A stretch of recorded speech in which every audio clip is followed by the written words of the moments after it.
यह भारतवर्ष दुनिया की पवित्र भूमि मानी गई। काशी नगरी के प्रांगण में प्रोग्राम है। विश्व गुरु अड़गड़ानंद महाराज की मूर्ति भी यहाँ स्थापित है, फोटो है। साधु संतन के बारे में 4 लाइन कवि जी लिखलन।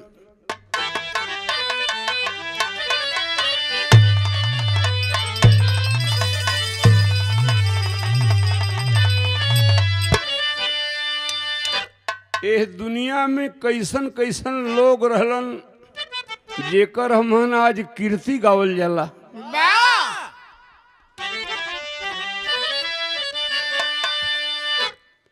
राजा हरिश्चंद्र बिके डोम के घर, यही बनारस में राजा हरिश्चंद्र बिके डोम के घर, चलाए मोरन ध्वज बेटे प्यारा,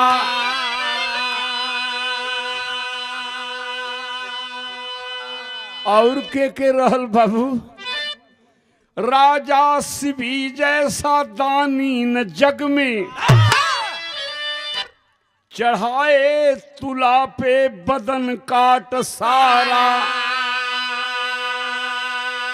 दानी दधीच दे तन को अपने, बचाए सभी सत्य सम्मान प्यारे।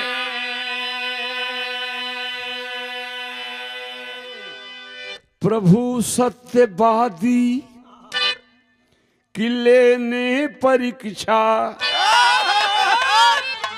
चले 3 जोगी हैं कबीरा दुआरे।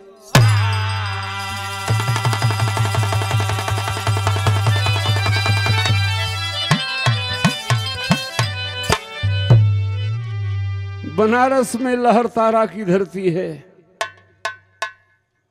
ब्रह्मा विष्णु महेश आधी रात के बेला में जोगी का रूप बना के, भिखारी का रूप बना के कबीर साहब को परीक्षा ले आगे काशी नगरी में। पता रहल कि कबीर के घर में अनाज ना हो, 3 दिन से उपवास चलत हो। कबीर के सत्य के अजमावे ब्रह्मा विष्णु महेश भिखारी बन के अइलन। बिरहा में तरज बतावे पड़ल।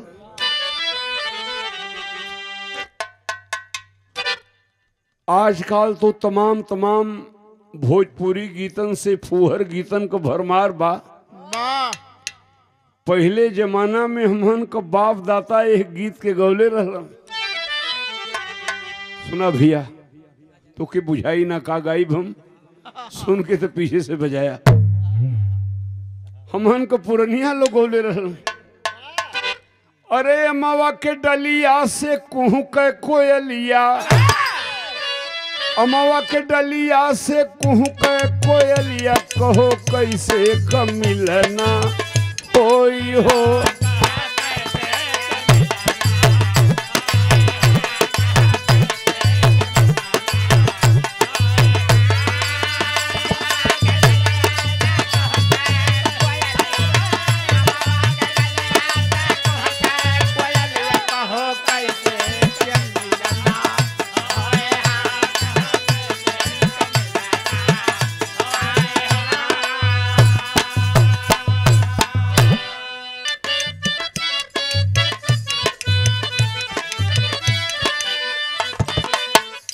केवल एक शब्द बदल देलन।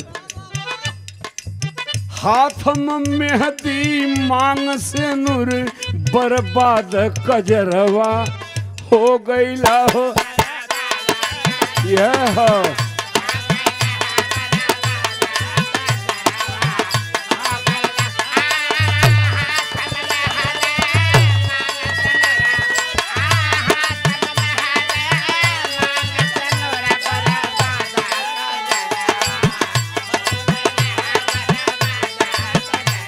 ना दे माइक मास लगल है। तनी बिरहा के स्थल पर आवा।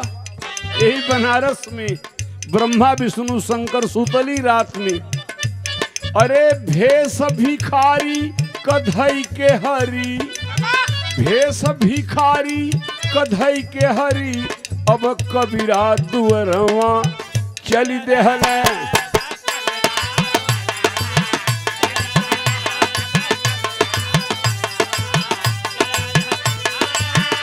ठीक बा।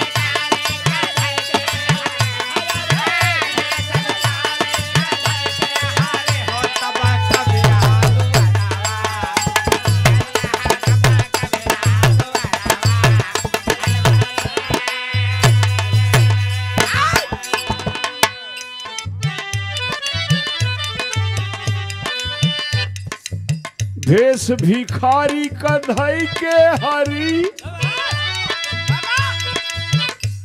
अब कबीरा दुअरवा चल देहलन। जानथुआ का कहलन, अरे भूख लगल बाबा भोजन करा दा, भूख लगल बाबा भोजन करा दा, दिखाया अपन गरजिया कह देहलन।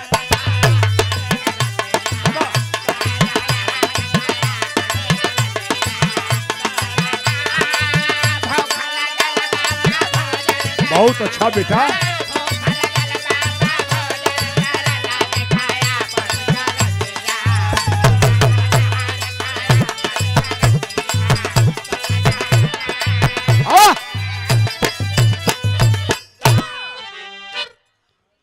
ए भैया 12 बजे रात के लहरतारा में कबीर साहब का बेटा कमाल बहरे अलन। कहना ये तो तीनों डाकू हुवन। कबीर साहब कहना, अरे बिटवा सुन, डपट कबीरा कहे कमाल तू सपूत नहीं।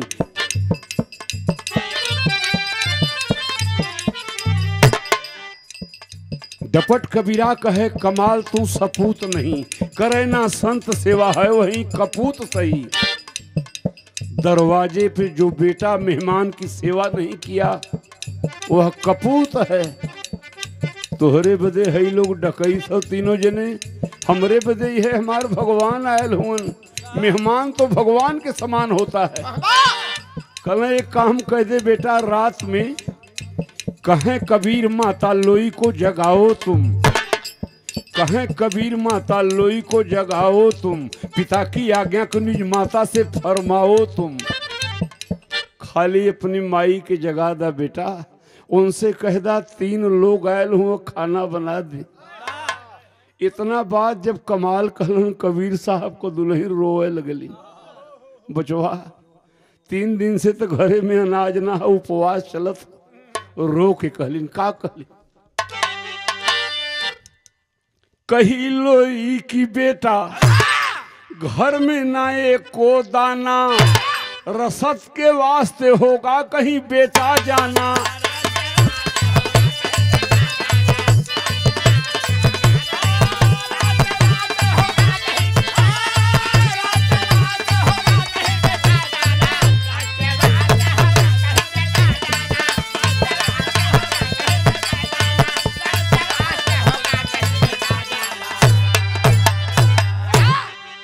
में नीचवा से क्यों गलत बोलत हो।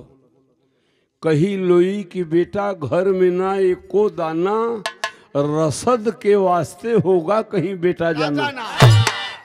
घरवा में कुछ ना हो बेटा, ठेठऊ बात में कवि जी गढ़ू बात लिख दिलन। अरे लजिया कबतिया जहजिया से भारी, लजिया कबतिया जहजिया से भारी, घरवा कहलतिया।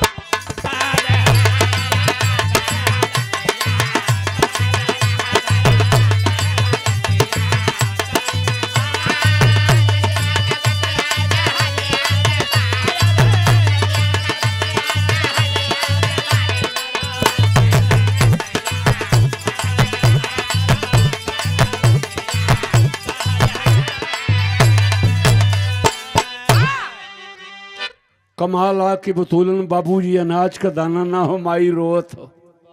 कल बचवा है बनारस और जबले हम जियब तनी आगे बढ़ा था बाबू।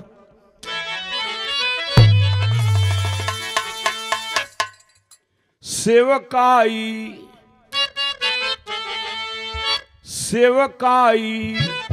पहले संतन कह होई।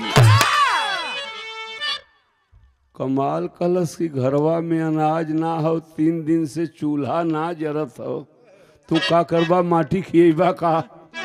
कल हमार बतिया सुन। सेवकाई पहले संतन कह होई। अरे बचवा से बरी लेला नकब लगावल जाई जाई जाई।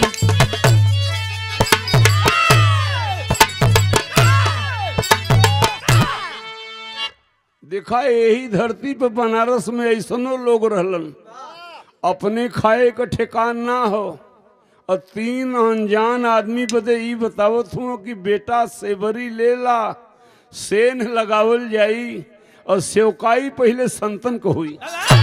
12 बजे राती के ड्योढ़ी पर झंखत हुआ मालिक काहे के जन्म काशी में देला, इतना गरीब काहे के बनौला, 3 आदमी के खिया ना पावत है। अरे सोचें सोचें सुना हो मोरे।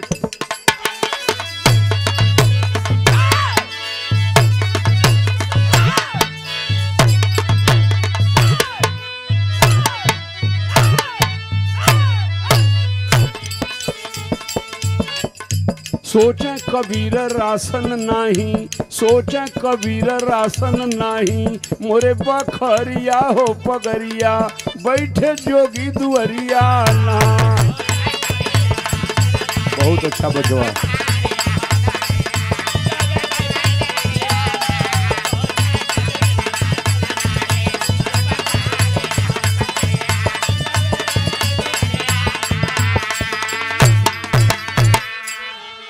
अरे बचवा कमाल लाज बचावा, राशन मिली कहाँ बतलावा, राशन मिली कहाँ बतलावा। बोला कमाल तुरत बानी, बनिया घरे मिली राशन पानी, बनिया घरे चला बाबूजी, यही पहाड़िया हो पगरिया बैठे जोगी दुअरिया ना। सुतली रात में क्यों किसान के घर में सेन लगेबा, चावल मिली दाल न मिली, नमक मिली हल्दी न मिली, साव जी के घरे कुल मिली। कमाल कलश की 3 दिन से मुँह ही खैले बिना कभों चोरावे ना कहला। आई 3 ठे बट बहाउर न मालूम कहाँ खाया गईलन, तो हम तो न जाब मेहनत करब। अरे बाबू हाथ में लेला सेबरी, कस के बान्हा कमर सर पगरी, कस के बान्हा कमर सर पगरी, चोरी करने चला वही डगरी, दोनों पहुंचे बनियवा के बखरी। बिरहा हमार वहां पहुंच गई काशी नगरी में। 12 बजे रात के कबीर और कमाल दूसरे बदे चोरी करे साव जी के दुकान में गईलन। तनी एक बढ़ा दे बा।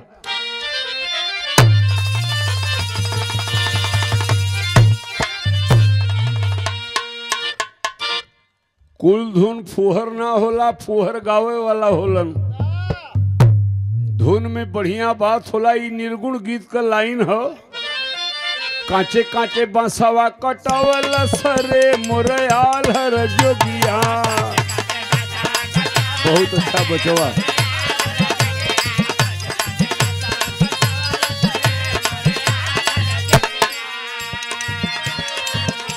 लिखे वाला का लिख दिलन हो। बसवा के काट काट टिकठी बनावल से,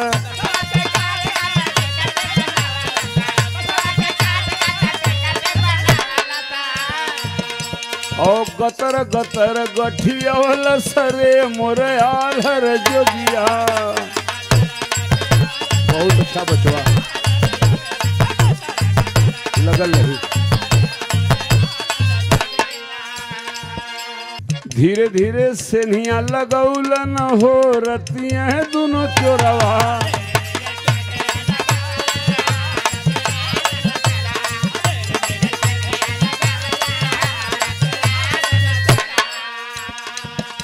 कैसे से लगौलन, अरे मटिया के खोद खोद पीछे सरक।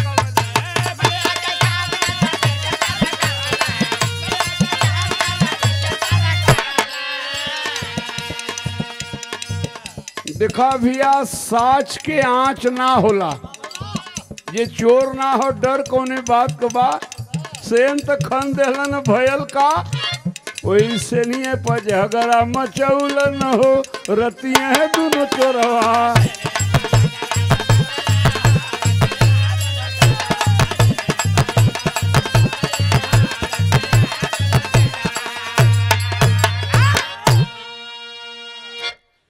कमाल कहलस की साव सवाइन भीतरा सुतल हुन, इतना बड़ा हम संत का सेवा करे वाला है ही ना, तोहर बेटवा रहली लिया देला सेन खन देली, भीतर जाए के चोरवा हम न जा।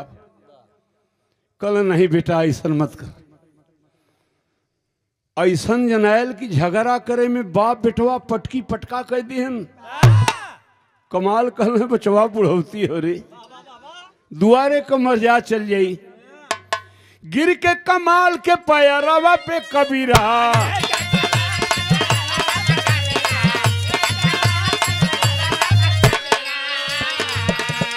हाथ जोर भीतरा पठौलन हो रतिया दोनों चोरवा।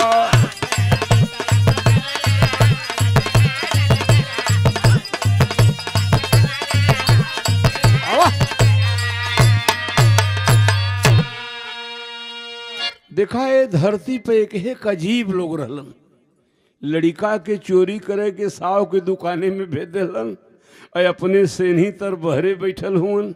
अब बेटुआ के ईमानदारी सिखावे शुरू कैलन, भेजना चोरी करे के सिखावे लगन ईमानदारी। तनी एक बढ़ा दे बाबू, एक माई बहन गावेलिन, कौन रंग घोड़ावा कौन नया सवार दिल जनियाना,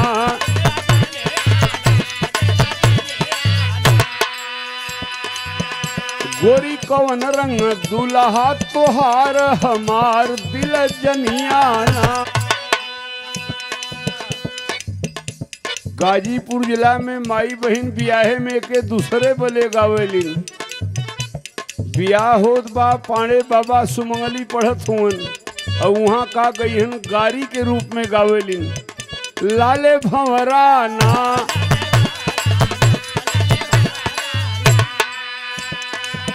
अरे मोर नरवा नरवा जाए लाले भंवरा ना।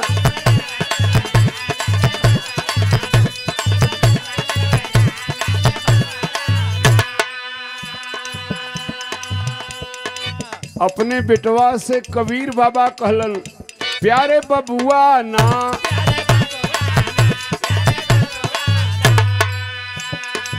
और बचवा वो तना लिहा जितना दरकार हमार प्यारे बबुआ ना।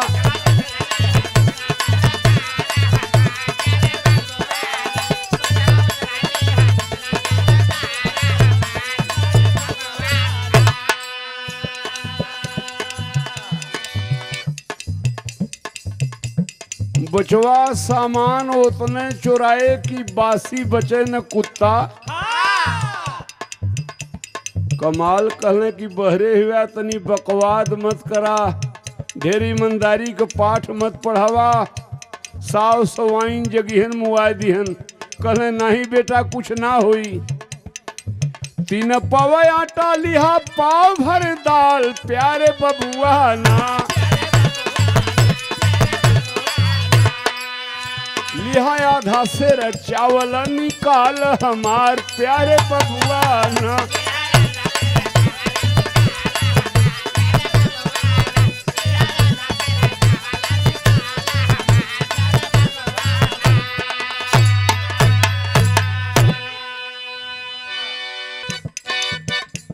अच्छा चोरी करे के भेजलन, इहो बतौने कि 3 पाव आटा पाव भर दाल आधा से चाउर निकाले। कहले बाबू अब चुप रहा। कहले नहीं बचवा काम बिगड़ जाई, अंदाजा मत चुराए बेटा, तराजू बटखरा धयल हो। दिखाए के जबरी कहल जाए जना था अपने बखार में कतौलो आवत हुआ रख के तराजुआ पर कैली हव जनवा प्यारे बबुआ ना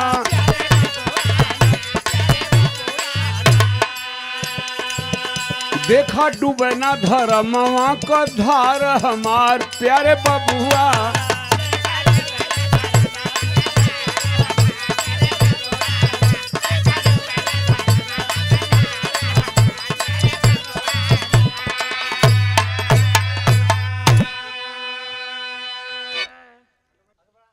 समनिया के चुरावे में कामयाब तो हो गई न सारी सामान चुरा के सेन के बहरे निकाल देहलन अपनों निकलल चहलन वही बीचे साफ सहुआइन जाग गईलन जब जाग गईलन तो कमाल का टांग पकड़ के सेनी में भीतर खींचे शुरू कैलन और कबीर बाबा अपने बेटवा को मूड़ी बहरे खींचे शुरू कैलन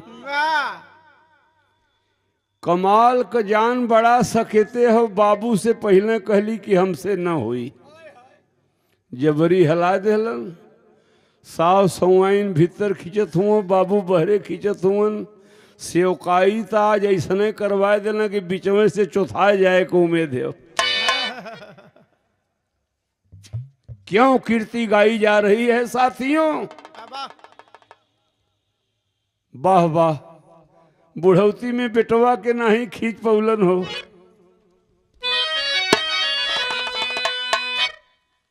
अब दम पे दम भैया खींचे में ई दम पे दम फूले लागल तब काट लिए हैं शीश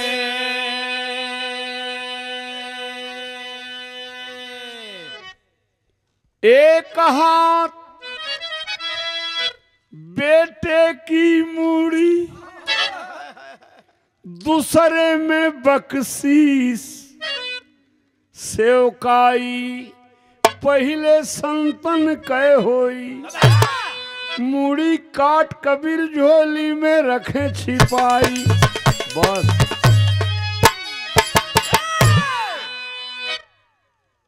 मुड़िया काहे कटलन कि चेहरा चुराए दे धड़ के गांव वाला न चिन्हियन मेहमान का सेवा भी हो जाई समाज में हमें चोर का दर्जा न मिली बेटवा का मुड़ी काट के हो झोली में मुड़ी धैलन चाउर दाल आटा दुल्हन के देलन कहना खाना बना दा एक बेर रोहे लगनी कि स्वामी बचवा कमाल ना दिखा था कहना तोर कमाल आवारा है कपूत है कहीं सोया होगा पकल भोजनवा ओ जनवा से घरवा थलिया सजावे लोई नार कह स्वामी अपने बोला दा जोगियन के आया जोगी बैठे आसन मां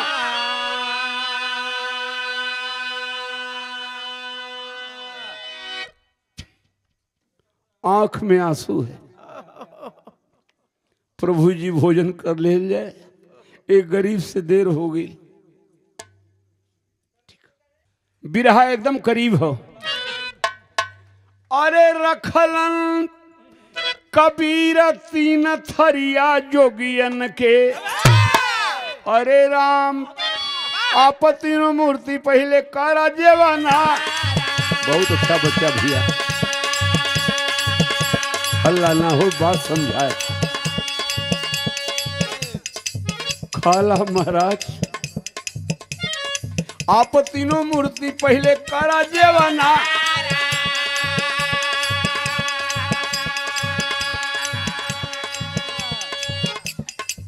उतर त्रिदेवा ब्रह्मा विष्णु शंकर उन्हें भूख कहाँ लगल हो और कहाँ खाए के हो वो तो कबीर का सत अजमावे आल कहना सुना सुना और मधुरी बचनिया बोले हैं कबीरास और मान जाई बात कभी आज बतिये रे हमा और जब से खियाई लाना हम लड़िकन और तबले तीनों मूर्ति नहीं करी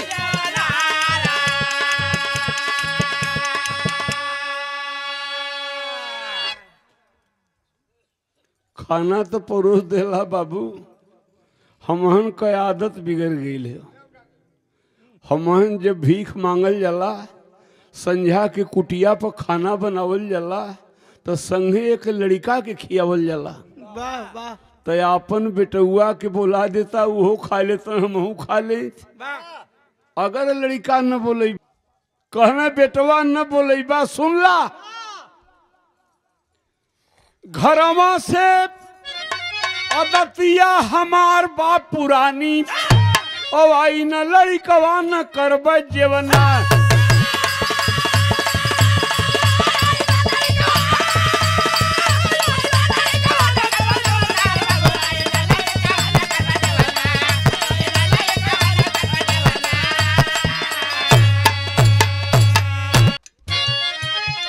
लड़का बोला था बेटवा न आई भोजन न करब लौट जाब।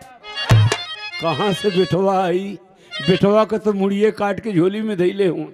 उस जमाना में एक लाइन रामदेव भैया गावे और निर्गुण गीत का लाइन गावे। सुना भैया सुना अरे लागल लहंगा में आग क्या बात। अब ये घड़ी तो यह लोग गावत हो कि पेट के नीचे पहिर के सारी हमारी जान लेगी क्या। लड़का कुल कहता हूँ कि जिया राजा गजब गाता है।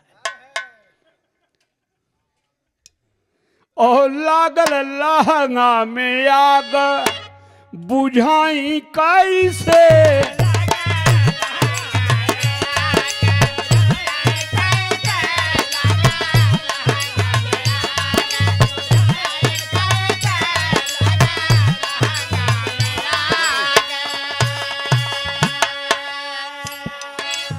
सास घरवा हइयो नाना नदिया घरवा हइयो ना मिजाज में रहा राजा।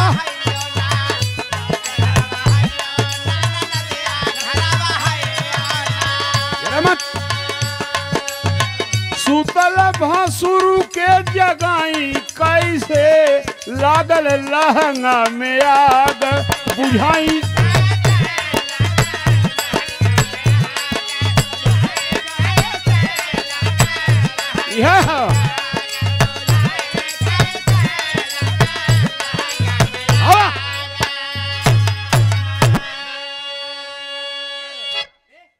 ब्रह्मा विष्णु शंकर भिखारी के भेष में कलन कबीर बेटा बुला दो वरना वापस चले जाएंगे।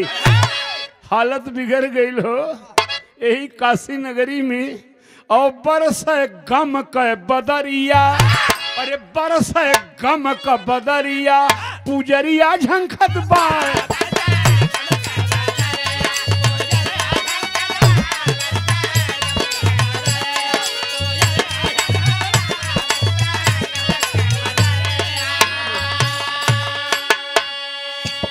नाही घर में कदेलवा मतरिया झंखत बाय नाही घर में कदेलवा मतरिया झंखत बाय बरसे गम का बदरिया पुजरिया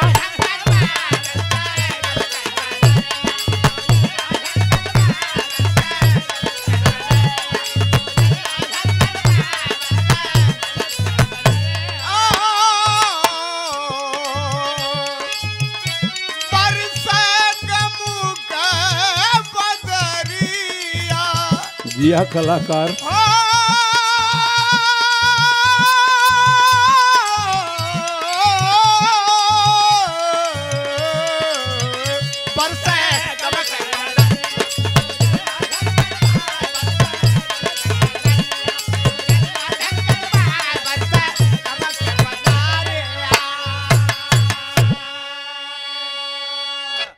₹100 का पुरस्कार हमारे बड़े भैया नंदा यादव गायक शिवपुर कहे कि बेटवा बुला दा मैं भोजन ना करब चल जाब कबीर साहब आसन मार के बैठ गईलन, अपने सत्य के सुमिरे लगलन। काशी नगरी लहरतारा में यह कहलन, बचवा तनिको सत्य हमरे अंदर होए रे बेटा, एक बेर कटल की मुड़िए काहे ने बोल देती। कटल मुड़ी रोवत हो, रोए रोए कहलस, का कहलस,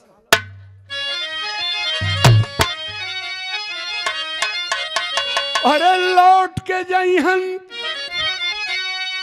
घरवा से मेहमानवा आई घरी, और झोलिए से मुड़िया रे बोल पड़ी। एकदम सही है, बहुत अच्छा।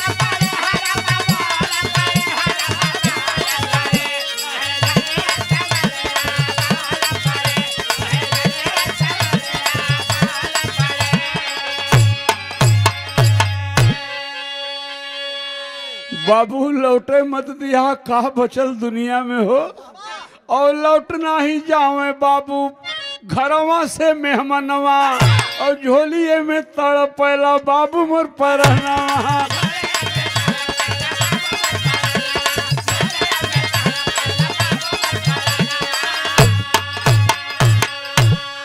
झुके नहीं सत्य के पता का जौहरी, वही झोलिया से मुड़िया रे बोल पड़ी।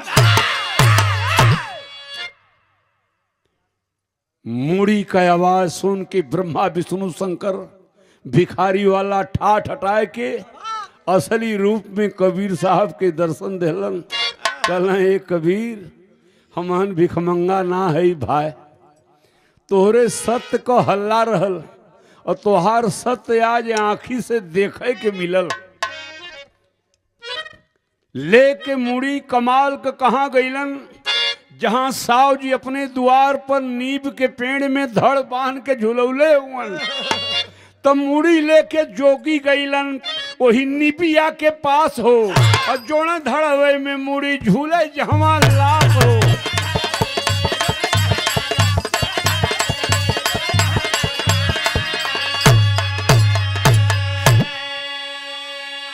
ई सब संत लोग को महिमा हो। भगवान जब अपने हाथे मुड़ी सटा दिलन तो भयल का, हरि अनंत हरि कथा अनंता, जिंदा भय कमाल। अरे उस संत पैरवे धरी, और झोलिया से मुड़िया रे बोल।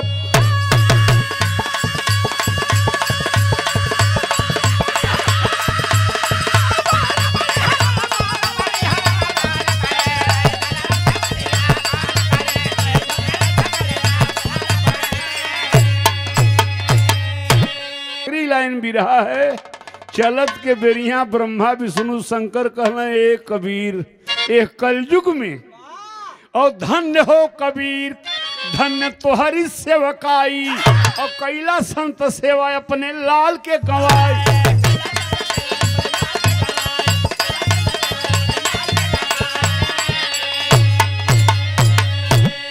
तोहरे ऐसा संत नहीं कोई धरणी, और झोलिया से मुड़िया रे बोल।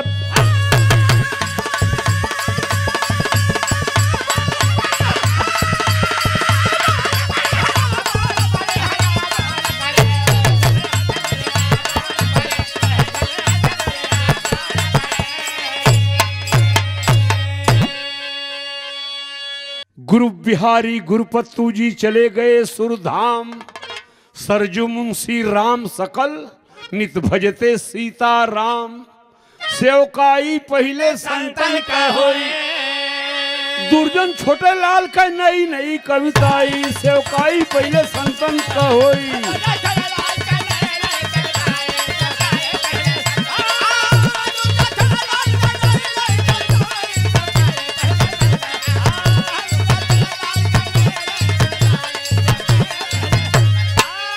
या